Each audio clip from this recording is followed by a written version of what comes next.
Look at the Sunrise, ಎಷ್ಟು ಚೆನ್ನಾಗಿ ಕಾಣಿಸ್ತಾ ಇದೆ ನೋಡಿ. ಅದು ಕೂಡ ಸ್ಟ್ರೈಟ್ ಆಗಿದೆ.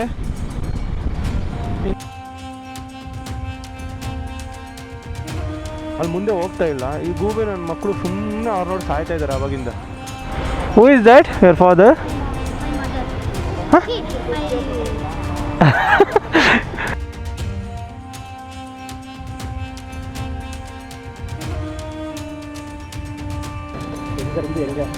ಬೆಂಗಳೂರಿನಿಂದ ವಾಲ್ಪರೆ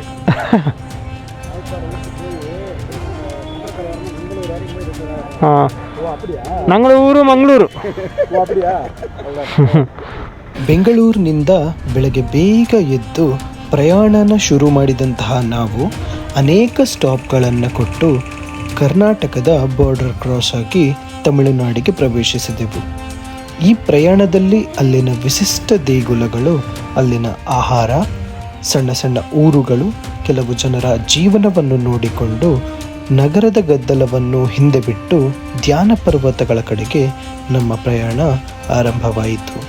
ವೇಲಂಗಿರಿ ಪರ್ವತಗಳ ಅಡಿಯಲ್ಲಿ ಪ್ರಕೃತಿ ಮತ್ತು ಮೌನ ಒಂದಾಗುವಂತಹ ಸ್ಥಳವೇ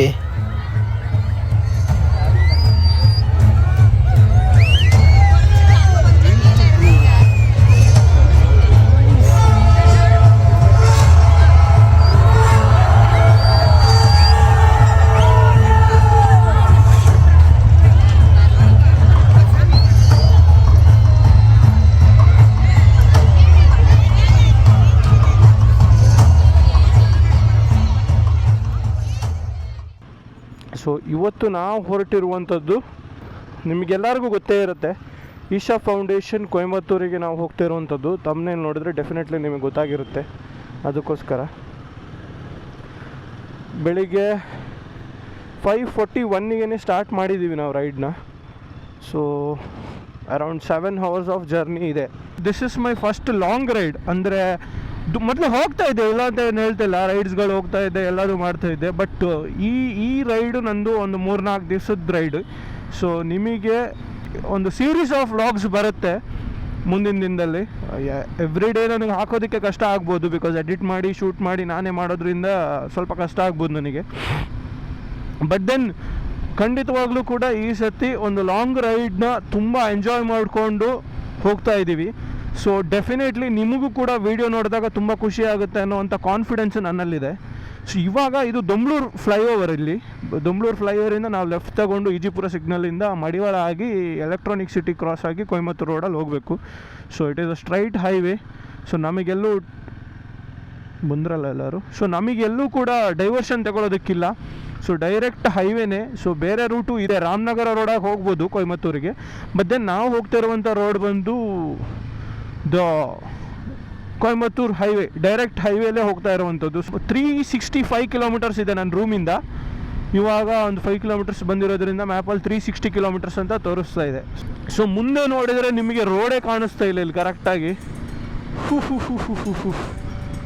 ಅದೇನಕ್ಕೆ ಇಲ್ಲಿ ಸಡನ್ನಾಗಿ ಈ ಥರ ಫಾಗ್ ಬರೋಕ್ಕೆ ಇದು ಹೊಗೆನಾ ಫಾಗ್ ಅಂತಲೂ ನನಗೆ ಕ್ಲಾರಿಟಿ ಇಲ್ಲ. ಈ ಏರಿಯಾದಲ್ಲಿ ಮಾತ್ರ ಬರ್ತಾ ಇದೆ ಇದು ಫಾಗೆ ಡೆಫಿನೆಟ್ಲಿ ಫಾಗೆ. ಬಿಕಾಸ್ ಸಡನ್ನಾಗಿ ಬಂತು, ನನಗೆ ಅದಕ್ಕೆ ಶಾಕ್ ಆಗಿದ್ದು. ಸ್ವಲ್ಪ ಅಲ್ಲಿದ್ದು ಇಲ್ಲಿ ಬಂದಿದ್ದಲ್ಲ. C the beautiful Sunrise. ನಿಮಗೆ ಸ್ಟ್ರೈಟ್ ನೋಡ್ತಾ ಇದ್ದರೆ ಕರೆಕ್ಟಾಗಿ ಸನ್ರೈಸ್ ಆಗ್ತಾ ಇದೆ ನಾನು ಮುಂದೆನೇ. ಸ್ಟ್ರೈಟ್ ಆಗಿದೆ ಅದು ಕೂಡ. ತುಂಬ ಅಂದರೆ ತುಂಬ ಬ್ಯೂಟಿಫುಲ್ಲಾಗಿ ಕಾಣಿಸ್ತಾ ಇದೆ ಇಲ್ಲಿಂದ. I don't know, may be ನಮಗೆ ಸ್ಟಾಪ್ ಕೊಡ್ಬೋದು ಎಲ್ಲಾದರೂ ಇದ್ದರೆ. ಇವನು ಯಾರು ಕುಣಿತವನೇ ಈ ಥರ? ಅವನೇನೋ ರೆಕಾರ್ಡ್ ಮಾಡ್ಕೊಳ್ತವನೆ, ಅದಕ್ಕೆ ಕುಣಿತಾ ಇದ್ದಾನೆ. ನೋಡಿ ನಮ್ಮ ಬೈಕರ್ಸ್ ವೈಬೇ ಈ ಥರ. ಅವನಿಗೆ ನಾನು ಕುಣಿಲ್ಲ ಅವನ ಜೊತೆ. ಲುಕ್ ಎಟ್ ದ ಸನ್ರೈಸ್, ಎಷ್ಟು ಚೆನ್ನಾಗಿ ಕಾಣಿಸ್ತಾ ಇದೆ ನೋಡಿ. ಅದು ಕೂಡ ಸ್ಟ್ರೈಟ್ ಆಗಿದೆ. ಇಂಥ ವ್ಯೂ ಸಿಗಬೇಕು ಯಾವತ್ತು ರೈಡ್ ಮಾಡಬೇಕಾದ್ರೆ. ಬೆಸ್ಟ್ ವ್ಯೂ ಅಂತಲೇ ಹೇಳ್ಬೋದು ಇದು. ನಾವು ಅಲ್ಲಿಗೆ ರೀಚ್ ಆಗೋಷ್ಟೊತ್ತಿಗೆ ಯಾವಾಗ ಆಗುತ್ತೋ ಗೊತ್ತಿಲ್ಲ. ಹೆವಿ ಅಂದರೆ ಹೆವಿ ಟ್ರಾಫಿಕ್ ಇದೆ. ಅಲ್ಲಿ ಮುಂದೆ ಹೋಗ್ತಾ ಇಲ್ಲ. ಈ ಗೂಬೆ ನನ್ನ ಮಕ್ಕಳು ಸುಮ್ಮನೆ ಅವ್ರು ನೋಡಿ ಸಾಯ್ತಾ ಇದ್ದಾರೆ ಆವಾಗಿಂದ.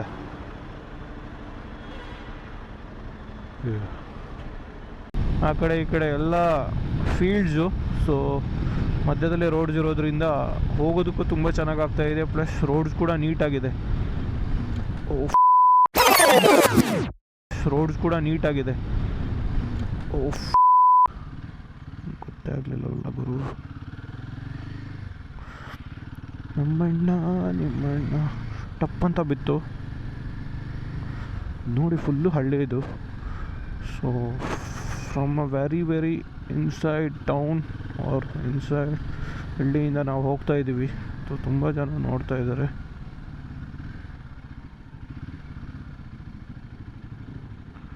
ಈ ರೈಡ್ ಮಧ್ಯೆ ಒಂದು ಸಣ್ಣ ಹೋಟೆಲ್ ಕೂಡ ಸಿಕ್ತು. ಅಲ್ಲಿ ಗಾಡಿನ ಸ್ಟಾಪ್ ಮಾಡಿ ತಿಂಡಿ ತಿಂದ್ಕೊಂಡ್ವಿ.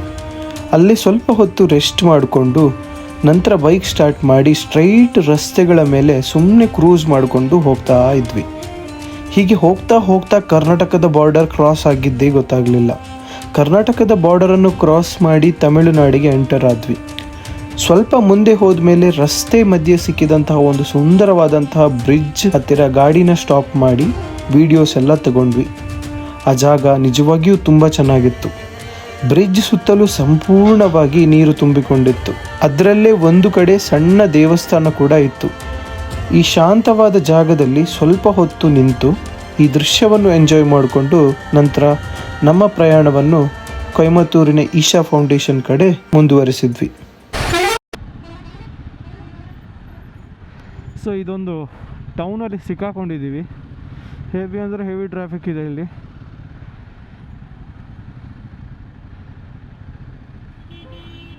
ಕೋತಿಗಳೆಲ್ಲ ರೋಡಲ್ಲಿ ಆಟ ಆಡ್ತಾ ಇರುತ್ತೆ. ಸೊ ಯಾವತ್ತೂ ಕೂಡ ಒಂದು ತಪ್ಪನ್ನ ಮಾಡೋದಕ್ಕೆ ಹೋಗಬೇಡಿ. ಅದೇನಂತ ಹೇಳಿದ್ರೆ, ಈ ಥರ ರೋಡ್ ಸೈಡಲ್ಲಿರೋ ಕೋತಿಗಳಿಗೆ ಅಥವಾ ಪ್ರಾಣಿಗಳಿಗೆ, ಕಾಡು ಪ್ರಾಣಿಗಳಿಗೆ ಫೀಡ್ ಮಾಡೋದಕ್ಕೆ ಹೋಗಬೇಡಿ. ಯಾವುದೇ ಕಾರಣಕ್ಕೂ ನಿಲ್ಲಿಸಿ ಫೀಡ್ ಮಾಡಬೇಡಿ. ಪಾಪ ಹೊಟ್ಟೆಗೆ ಅದು ಇದು ಅಂತೇಳಿ ಮಾಡಬೇಡಿ. ಅದರಿಂದ ಏನಾಗುತ್ತೆ ಅಂತ ಹೇಳಿದ್ರೆ, ಎಲ್ಲ ಕಡೆನೂ ಅದು ರೋಡಿಗೆ ಬರೋಕ್ಕೆ ಸ್ಟಾರ್ಟ್ ಮಾಡುತ್ತೆ. ಅವು ಇವಾಗ ಅಲ್ಲಿ ಯಾರೋ ಅವುಗಳಿಗೆ ಮೊದಲಿನ ಟೈಮಲ್ಲಿ ಕೊಟ್ಟಿರೋದ್ರಿಂದನೇ ಅವು ರೋಡ್ಗಳಿಗೆ ಇವಾಗ ಬರೋದು. ಅದ್ರ ಪ್ರಾಣಕ್ಕೆ ನೀವು ಹೊಣೆ ಆಗಬೇಡಿ. ಸೊ ನಾನು ಏನು ಹೇಳೋದು ಅಂತ ಹೇಳಿದ್ರೆ, ಯಾವುದೇ ಕಾರಣಕ್ಕೂ ಕೂಡ ಫುಡ್ಡನ್ನ ಕೊಡೋದಕ್ಕೆ ಹೋಗಬೇಡಿ. ಕಾಡಿನ ಪ್ರಾಣಿಗಳು, ಕೋತಿ ಆಗಿರಲಿ ಯಾವುದೇ ಆಗಿರಲಿ, ಅದು ಹಸ್ತಿರುತ್ತೆ ಅಥವಾ ಇನ್ನೊಂದು ಇಂಥ ಮತ್ತೊಂದು ಅಂತ ಹೇಳ್ಕೊಂಡು ಯಾವುದೇ ಒಂದು ಕಾರಣಕ್ಕೂ ಕೂಡ ಫೀಡ್ ಮಾಡೋದಕ್ಕೆ ಹೋಗಬೇಡಿ. ಬೆಟ್ಟ ನೋಡಿ ಫುಲ್ ಈ ಥರ ಕಾಣಿಸ್ತಾ ಇದೆ, ಬಟ್ ಯಾವ ಬೆಟ್ಟ ಅಂತ ನನಗೆ ಎಕ್ಸಾಕ್ಟಾಗಿ ಗೊತ್ತಿಲ್ಲ. ಬಟ್ ನೋಡೋದಕ್ಕೆ ಮಾತ್ರ ಇಲ್ಲಿಂದನೇ ಚೆನ್ನಾಗಿದೆ. ಮೇ ಬಿ ಇರ್ಬೋದು ಇಲ್ಲಿಗೆ ಹೋಗೋದಕ್ಕೂ ಕೂಡ ರೋಡು, ಬಟ್ ಯಾವುದು ಏನು ಕತೆ ಅಂತೇಳಿ ಏನೋ ಐಡಿಯಾ ಇಲ್ಲ.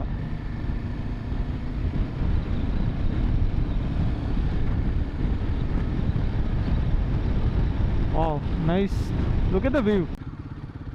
ಸೊ ಇದು ತಾರಮಂಗಲಂ ಜಂಕ್ಷನ್ನು, ಬೈಪಾಸ್ ರೋಡ್ ಇದು. ಸೊ ಇಲ್ಲಿಂದ ನಾವು ಲೆಫ್ಟ್ ತಗೊಂಡು ಕೊಯಮತ್ತೂರು ಸೈಡಿಗೆ ಹೋಗಬೇಕು. ಸೊ ಈ ರೋಡು ಕೊಯಮತ್ತೂರು ಎಲ್ಲ ಕೂಡ ಇದೆ, ಸೇಮ್ ರೋಡ್. ಒಳ್ಳೆ ನಮ್ಮನ್ನು ದೇವ್ರು ನೋಡಿದಾಗೆ ನೋಡ್ತಿದ್ದಾರೆ ಮಾರಿ. ಇಲ್ಲೇ ಬೇಕಾದ್ರೆ ಉಂಟಲ್ಲ ಇಲ್ಲಿ.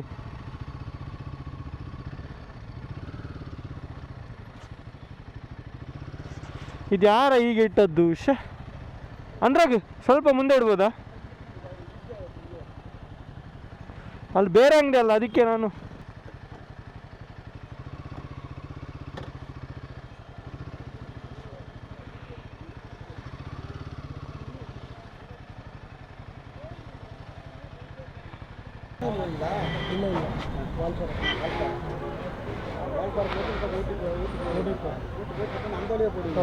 ಮೈಸೂರಲ್ಲಿ ಕಣ್ಣೂರು, ಮೈಸೂರು, ಮಂಗಳೂರು. ಊರ ಪೇರೇನು? ಚಿನ್ನಪ್ಪ ಮಟ್ಟಿ. அப்புறம் சங்ககிரி, அப்புறம் NH Coimbatore Saavn NH join ஆயிரும் சங்ககிரி. இது ஒரு ரூரல் வில்லேஜ். எங்கேருந்து எங்கே? பெங்களூர்லேருந்து வால்பாறை. வால்பாறை ஊருக்கு போய் திருப்பி அந்த கண்டர்கரை வரணும், மங்களூர் வரைக்கும் போய் ரிட்டர்ன் ஆகிடும். ஓ அப்படியா? ಮಂಗಳೂರು. ஓ அப்படியா?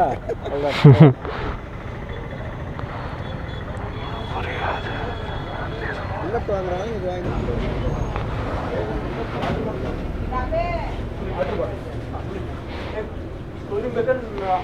ನಾರ್ಮಲ್ ಬೇಕಾ? ಏನು ನೀರು? ಕೂಲ್ ತಗೋ. ಒಂದು ಸಣ್ಣ ಸಾಕಂತಿದೆ, ಇಟ್ಕೊಳ್ಳೋದು ಹೇಗೆ? ಜಾಗ ಇದೆ ನಿಮ್ಮದ್ರಲ್ಲಿ? ಹಾಂ, ಈಗ ಕುಡಿಯುವಾಗಿದ್ರೆ ವಾ. ಹಾಂ,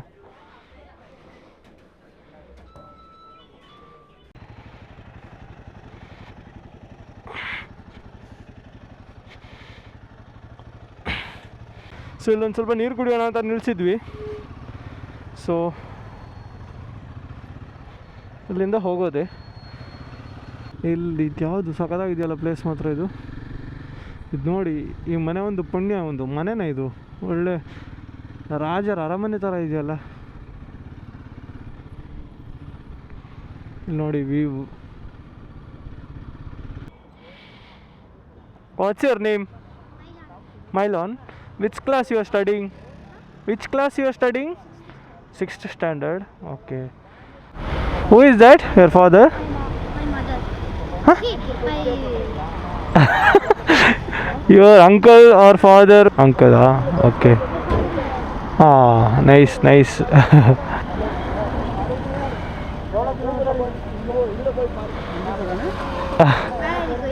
Huh?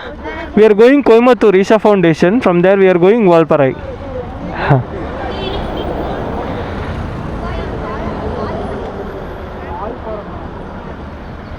ಎತ್ತುಗಳನ್ನ ನೋಡಿ ಹೇಗಿದೆ ಅಂತ.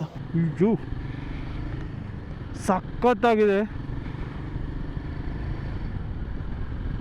ಇಲ್ಲಿನ ಬ್ರೀಡ್ಸ್ಗಳೆಲ್ಲ ದೊಡ್ಡದಾಗಿದೆ, ಸಣ್ಣ ಸಣ್ಣವೂ ಅಲ್ಲ, ಸಖತ್ ಬಲಿಷ್ಠವಾಗಿದೆ ನೋಡಬೇಕಾದ್ರೆ. ಇಲ್ಲಿ ನೋಡಿ ನೀವು, ಸುಮ್ಮನೆ ಬಾಯಿಗೆ ಬಂದಂಗೆ ಸಾಕಿಲ್ಲ ಇವರು, ತುಂಬ ಚೆನ್ನಾಗಿ ಸಾಕಿರ್ತಾರೆ. ಅದಕ್ಕೆ ಬೇಕಾದಂಥ ಕೆಲಸಗಳನ್ನು ಅದರಿಂದ ಮಾಡಿಸ್ಕೋತಾರೆ, ತೊಂದರೆ ಇಲ್ಲ. ಬಿಕಾಸ್ ನಮ್ಮ ಕಡೆನೂ ಇವಾಗ ಕಂಬಳ ಅಂತ ಮಾಡ್ತಾರೆ, ಅವುಗಳಿಗೆ ಒಂದು ಸ್ವಲ್ಪ ಎಕ್ಸಸೈಸ್ಗಳನ್ನ ಕೊಟ್ಟರೆ ಅವುಗಳು ಇನ್ನೂ ಚೆನ್ನಾಗಿ ಬೆಳೆಯುವಂಥದ್ದು. ಸೊ ಈಗ ನೋಡಬೇಕಾದ್ರೆ ನಿಮಗೆ ಅನಿಸ್ಬೋದು ಏನು ಎಳಿಸ್ತಾ ಇದ್ದಾರೆ, ಪ್ರಾಣಿ ಹಿಂಸೆ ಮಾಡ್ತಾಯಿದ್ದಾರೆ, ಅದು ಇದು ಅಂತ. ಬಟ್ ಇವಾಗ ಮೊದಲಿನ ಕಾಲದಲ್ಲೂ ನೀವು ಇಮ್ಯಾಜಿನ್ ಮಾಡೋಕ್ಕೆ ಹೋದರೆ ಎತ್ತುಗಳನ್ನ ಗದ್ದೆ ಉಳೋದಕ್ಕೆ ಯೂಸ್ ಮಾಡ್ತಾಯಿದ್ರು. ಸೊ ಹಾಗಾಗಿ ನಾನೇನು ಹೇಳ್ತೀನಿ ಅಂತ ಹೇಳಿದ್ರೆ, ಒಂದು ಏನಾದರೂ ಒಂದು ಪರ್ಪಸ್ ಇರಬೇಕಲ್ಲ. ಇವಾಗ ದನ ಅಂತ ಹೇಳಿದ್ರೆ ಹಾಲು ಕೊಡುತ್ತೆ, ಅದು ಇದು ಅಂತ ಏನಾದರೂ ಬೇರೆ ಯೂಸ್ಗಳಿರುತ್ತೆ. ಬಟ್ ಎತ್ತುಗಳು ಅಂತ ಹೇಳಿದಾಗ ಮೇಯ್ನಾಗಿ ಬರೋವಂಥದ್ದೇ ಉಳೋದಕ್ಕೆ, ಅಥವಾ ಈ ಥರ ನೋಡಿ ಫಿಸಿಕಲ್ ಆ್ಯಕ್ಟಿವಿಟೀಸ್ನ ಮಾಡೋದಕ್ಕೆ. ಇದ್ರ ಕೊಂಬು ನೋಡಿ ಯಾವ ಥರ ಇದೆ ಅಂತ. ಯಪ್ಪ, ಇಲ್ಲಿ ಸುಮಾರಿದೆ, ಸುಮಾರು ಅಂದರೆ ಸುಮಾರು ಬುಲ್ಲಕ್ ಕಾರ್ಡ್ಸ್ಗಳಿದೆ. ರೆಸ್ಟ್ ಬೇಕಾ? ರೆಸ್ಟ್ ಬೇಡವಾ? 40 ಕಿಲೋಮೀಟರ್ ಬೇಕಾ? ಸ್ವಲ್ಪ ರೆಸ್ಟ್ ಮಾಡಲಿ ಅವ್ರು. ನನಗೆ ಬೆನ್ನು ನೋವು ಆಗ್ತುಂಟು ಮಾರೆ, ಕೂತು ಬಾ. ಸೊಂಟ ಇಲ್ಲಿ ಮಂಡೆ ಹೊತ್ತು ಮಲ್ಲೆ ಜೂನ್ ಜೂ ಹೊತ್ತು ಇಲ್ಲಿ ಜೂನ ಅನ್ನೋದಲ್ಲ. ಹೋಗುವ ಹೋಗುವ ಹೋಗುವ ಆಗ್ತಿದ್ಯಾ? ಹಾಂ ಅವನಿಂದ ಆಫ್ ಮಾಡೋದಿಲ್ಲ, ನಿಂದು ಬೇಕಲ್ಲ. ಈಗ ನಾನು ಆನ್ ಮಾಡಲಿಕ್ಕೆ ಅಂತ ಓದೋದು. ಈಗ ನೀನು ಕಾಣಬೇಕಲ್ಲ ಚಂದ, ಕ್ಯೂಟು, ನಮ್ಮ ಕ್ಯೂಟೇಶ್ ಹೋಗ. ಗಾಡಿ ಓಡಿಸಿ ಸ್ವಲ್ಪ ಸುಸ್ತಾಗಿ ಹೋಗಿದ್ರಿಂದ ದಾರಿಯಲ್ಲಿ ಪೆರೂರ್ ಅನ್ನೋ ಊರಿನಲ್ಲಿ ಸ್ವಲ್ಪ ಸ್ಟಾಪ್ ಕೊಟ್ವಿ. ಅಲ್ಲಿ ತುಂಬ ಸುಂದರವಾಗಿದ್ದ ಒಂದು ದೇವಸ್ಥಾನ ಕಾಣಿಸಿತು. ಅದಕ್ಕೆ ಒಳಗೆ ಹೋಗಿ ಸ್ವಲ್ಪ ಸಮಯ ಕಳೆದ್ವಿ. ದೇವಸ್ಥಾನದ ಪಕ್ಕದಲ್ಲಿ ಒಂದು ದೊಡ್ಡ ಕೆರೆ ಕೂಡ ಇತ್ತು. ಅಲ್ಲಿ ನೀರು ತುಂಬಿಕೊಂಡು ಸುತ್ತಲಿನ ವಾತಾವರಣ ತುಂಬ ಶಾಂತವಾಗಿ ಕಾಣಿಸ್ತಾ ಇತ್ತು. ಅದಾದಮೇಲೆ ದೇವಸ್ಥಾನದ ಹತ್ತಿರದಲ್ಲೇ ಇದ್ದಂತಹ ಒಂದು ಸಣ್ಣ ಹೋಟೆಲ್ಗೆ ಹೋಗಿ ಬಿಸಿ ಬಿಸಿ ದೋಸೆ ತಿಂದ್ವಿ. ನಂತರ ಮತ್ತೆ ಗಾಡಿ ಸ್ಟಾರ್ಟ್ ಮಾಡಿ ಅಲ್ಲಿಂದ ನಮ್ಮ ಮುಂದಿನ ಪ್ರಯಾಣವನ್ನು ಶುರು ಮಾಡಿದ್ವಿ. ಸೊ ಫೈನಲಿ ವಿ ಆರ್ ಇನ್ ಕೊಯಂಬತ್ತೂರ್ ಟೌನಲ್ಲೇ ಇದ್ದೀವಿ ಇವಾಗ. ಸೊ ಇಲ್ಲಿಂದ ನಾವು ಮಾಡಿರೋಂಥ ರೂಮಿಗೆ ಅರೌಂಡ್ 20 ಕಿಲೋಮೀಟರ್ಸ್ ಇದೆ. ಅಲ್ಲಿಂದ ಮತ್ತೆ ಈಶಾ ಫೌಂಡೇಶನಿಗೆ ಹೋಗಬೇಕು ನಾವು. ಸೊ ನಮ್ಮ ರೂಮಿಂದ ಈಶಾ ಫೌಂಡೇಶನಿಗೆ 10 ಕಿಲೋಮೀಟರ್ಸ್ ಇದೆಯಂತೆ. ಸೊ ಇವಾಗ ಡೈರೆಕ್ಟ್ ನಾನು ರೂಮಿದೆ ಲೊಕೇಶನ್ ಹಾಕ್ಕೊಂಡು ಹೋಗ್ತಾ ಇದ್ದೀನಿ. ನಾವು ರೂಮ್ ಬುಕ್ ಮಾಡಿರೋ ಅಂಥ ಪ್ಲೇಸಿಗೆ ರೀಚ್ ಆಗಿದ್ದೀವಿ. ಸೊ ಇಲ್ಲೇ ಶ್ರೀ ಸಾಯಿ ರೆಸಿಡೆನ್ಸಿ ಅಂತ ಇದೆ. ಯಪ್ಪ ಸ್ವಾಮಿ,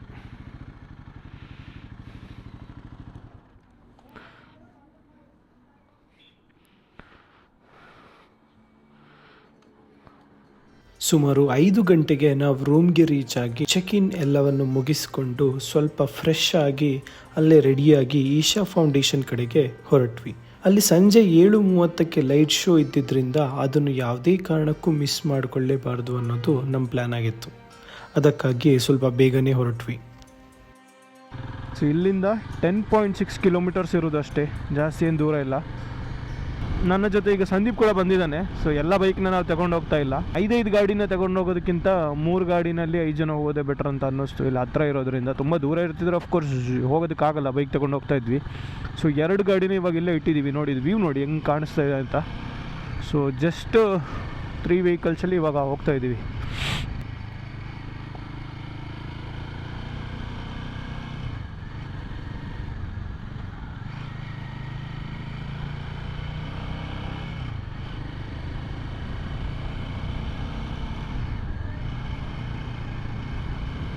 ಸಂಜೆ ಸಮಯದಲ್ಲಿ ಇಲ್ಲಿ ನಡೆಯುವಂತಹ ಪ್ರಮುಖ ಆಕರ್ಷಣೆಯೇ ಆದಿಯೋಗಿ ದಿವ್ಯ ದರ್ಶನಂ ಲೈಟ್ ಮತ್ತು sound show.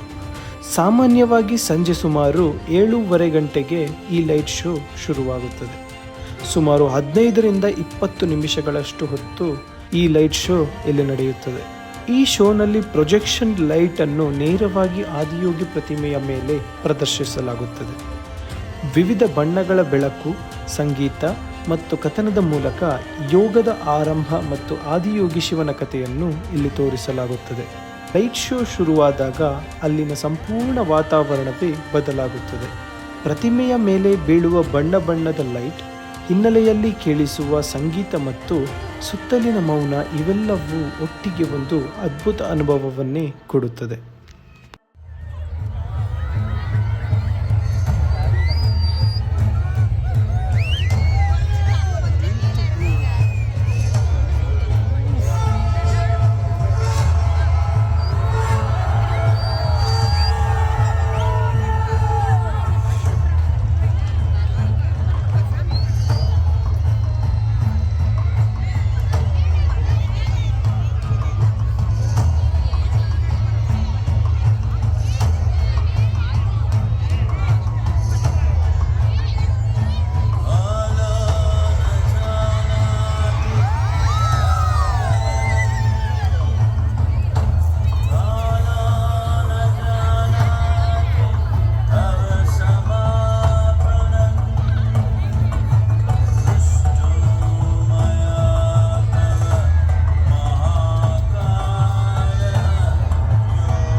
Appeared in the upper regions of Himalayas. No one knew who he was, where he came from. The origins of this spectacular being were unknown.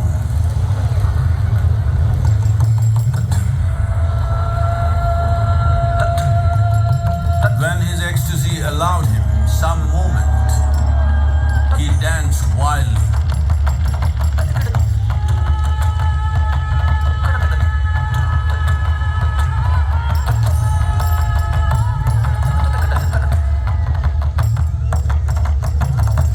Intensity peaked, he became utterly still. People saw that he was experiencing dimensions that no one had ever known or able to fathom. His ecstasy and intensity allowed him to transcend his physical form. Witnessing an individual human attainment, offering his disciples access to the deepest innards of creation.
ಯಾರಾದರೂ ವಿಡಿಯೋನ ನೋಡಿ subscribe ಮಾಡ್ಕೊಳ್ದೇ ಇದ್ದರೆ ದಯವಿಟ್ಟು subscribe ಮಾಡ್ಕೊಳ್ಳಿ. Because ನಿಮಗೆ ಮುಂದಿನ ಬರೋವಂಥ ವೀಡಿಯೋಗಳನ್ನ ಫಸ್ಟಿಗೆ ನೋಡ್ಬೋದು, ಅಥವಾ ನೋಟಿಫಿಕೇಷನ್ ಕೂಡ ಬರುತ್ತೆ ನೀವು ಬೆಲ್ ಐಕಾನ್ನ ಪ್ರೆಸ್ ಮಾಡಿಕೊಂಡ್ರೆ. ಅದಕ್ಕೋಸ್ಕರ